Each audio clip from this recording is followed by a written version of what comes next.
दोन्ही ठाकरे बंधू एकत्र आल्यामुळे मुंबईतला जी काही आकडेवारी समज 67 प्रभागांमध्ये विशेष करून दोन्ही ठाकरेंची ताकद वाढलेली पाहायला मिळते. आम्ही 115 जागा जिंकतो या क्षणी. 67 काय घेऊन बसलाय तुम्ही?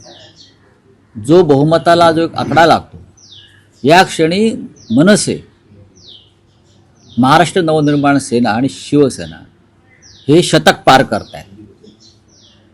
117 ते 120 पर्यंत जागा आम्ही जिंकतो. हा आत्मविश्वास आम्हाला आहे आणि मतदारांना सुद्धा आमच्या आहे. सर, ठाण्यामध्ये शिवसेना मनसे काय स्थिती असेल? काही तिकडचं काही, कारण ठाण्याचं बाळासाहेबांचं विशेष प्रेम ठाण्यावरही राहिले राष्ट्रवादी, त्यामुळे तिथे काय महाविकास आघाडी म्हणून आहे की शिवसेना मनसे म्हणून आहे, काय नेमकं घडतंय? शिवसेना मनसे नक्कीच आहे, पण आमच्या लोकांनी राष्ट्रवादी काँग्रेसचीही चर्चा केलेली आहे, पण माझ्याकडे त्याविषयी फार माहिती नाही आहे. पण शिवसेना आणि मनसेमध्ये जागा वाटप पूर्ण झालेलं आहे. तिकडले राष्ट्रवादी काँग्रेसच्या नेत्यांशीही चर्चा झालेली आहे. खास करून जितेंद्र आव्हाड यांच्याबरोबर सुरुवातीलाच बैठका झालेल्या आहेत. त्या संदर्भात तुम्हाला संध्याकाळपर्यंत निकाल मिळेल. शक्यता आहे की महायुतीत तिथे भाजप स्वबळावर लढण्याची शक्यता आहे. स्थानिक आमदार म्हणतात की आजपर्यंतचा अल्टिमेटम आहे, जर आज नाही झालं तर स्वबळावर लढू. हे सगळं घडत असताना ठाण्यात नमो ठाणे असेही बॅनर लागले. नमो ठाणे, नमो भारत, नमो ठाणे वेगळे, आणि श्रीकांत शिंदे तर वेगळ्या सभा घेत आहेत स्वतंत्र. नाही, ठीक आहे, अल्टिमेटम वगैरे असा काही नसतो. ठाण्याचं महत्त्व वेगळं आहे यावेळेला. भारतीय जनता पक्षाला ठाण्यामध्ये एकनाथ शिंदेंचा पराभव करायचा, एवढंच मला माहिती आहे.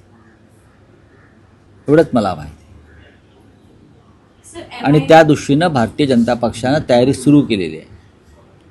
लोकसभा विधानसभा निवडणुकांमधले निकाल वेगळे होते, ती गणिते वेगळी होती. भारतीय जनता पक्ष आणि शिवसेना मनसे युती यांच्यामध्येच लढाई होईल, फाईट होईल. चला, थँक्यू. शिवसेना भवनासमोर उत्तर भारतीय बटोके तो कटोके अशा प्रकारचे बोर्ड लागलेले पाहायला मिळतात. काय नेरेटिव्ह?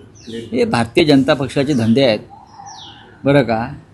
कोणी निंदा कोणी वंदा, माझं नाव धंदा, बरं, तसं त्यांचं चालू आहे. ते काय सुधारणार नाहीत. भारतीय जनता पक्षाचे लोक अजिबात सुधारणार नाहीत.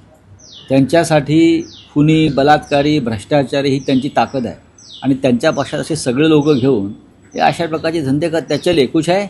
एमआईएम के नेता वारिस पठान ने कहा, मुंबई मेयर की सीट को लेकर कहा है कि हम चाहते हैं कि हिजाब पहनने वाली बहन जो है वो मुंबई मेयर की सीट पर बैठे. ठीक है, चुनाव लड़िए, बहुमत प्राप्त कीजिए.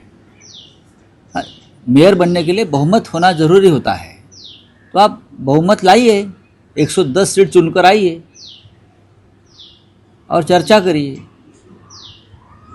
बात ऐसी है, ये मुंबई है, ये महाराष्ट्र की राजधानी है, और हम हमेशा चाहेंगे कि यहाँ का मेयर मराठी भाषिक हो, और उस मराठी भाषिक मेयर को वारिस पठान अगर मुंबईकर है तो समर्थन देना चाहिए. सर, उन्नाव रेप केस में जो कुलदीप सेंगर है, जिसे दिल्ली हाई कोर्ट ने बेल दे दी, उससे लेकर जो है सीबीआई जो है सुप्रीम कोर्ट के लिए, मुझे इतना ही मालूम है, ये जो कुलदीप सेंगर है उसको मुंबई में प्रचार को ला सकते हैं बीजेपी. उत्तर प्रदेश से है ना, तो मुझे जानकारी है कि कुलदीप सेंगर को भी भारतीय जनता पार्टी मुंबई में प्रचार को योगी आदित्यनाथ के साथ ला रही है. तो सीबीआई बीबीआई की वो उनके घर के लोग हैं. सीबीआई भाजपा के कार्यकर्ता है, उनको बेल रहेगा. अगर उनको निकाला है जिस तरीके से, तो थोड़े अंदर डालने के लिए निकाला है. लेकिन कुलदीप सेंगर मुंबई में योगी आदित्यनाथ के साथ देवेंद्र फडणवीस का आग्रह है कि कुलदीप सेंगर को यहाँ लाइए और प्रचार करिए. कुलदीप सेंगर को, राम रहीम को, आसाराम बापू को, सबको प्रचार में उतारने वाले ये लोग यहाँ बीजेपी के लिए. चले, थैंक यू.